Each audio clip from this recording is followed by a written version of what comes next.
In China's manufacturing heartland, the so-called workshop of the world, a family of migrant workers packing up and heading home. The factory they worked for is shutting down.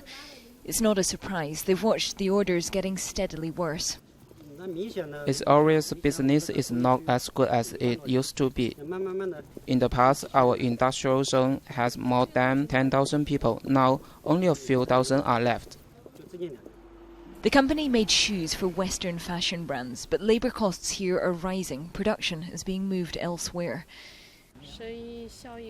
This lady says the business and profit are not as good as they used to be. But then we're interrupted. It's clear we're not welcome here. Can we ask what the problem is? Why we're not allowed to film here?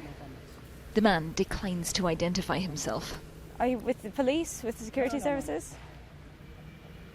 So we're not being allowed to film here. What they probably don't want us to show is that beyond these factory gates there is a notice which says that this factory is closing down. They're talking about the tough business climate, and people who work here are telling us they believe as many as 2,000 jobs will be lost here. Across the city, Mr. and Mrs. Liang are taking us to see where they used to work. They made sweatshirts in a small factory upstairs. Both in their 60s, they lost their jobs when the business collapsed in October. Their boss disappeared with their wages and money they'd lent the company. So now they're living in this one room, trying not to be a burden to their children. This is not the future they worked so hard for. If you have some money, it's okay, but people like us who don't have any may have to live on the streets. Business is really hard. People have little money in their pocket to buy. It's really difficult.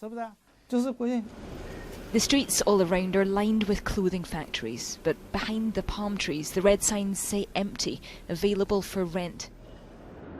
You could argue this is all part of the plan that China is trying to transform its economy away from cheap exports towards high-tech and domestic consumption, but by no means everyone is convinced. Economist Mao Yushi grew up under Chairman Mao. In his 87 years he's seen revolution in China's rise.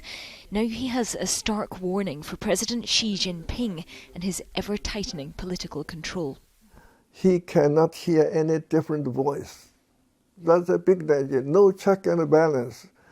If the policy is wrong, it will go further and further. Finally, you will hit on the wall, and that is the big crisis. And you think that crisis is coming? Yes, I think, as I said, just in a few years, not a long time. China's economy is still growing at a rate most Western politicians can only dream of. But that growth is now slowing. There are warning signs. And this country that seemed for so long like a one-way bet no longer looks like quite such a sure thing. Katie Stallard, Sky News in Guangdong Province.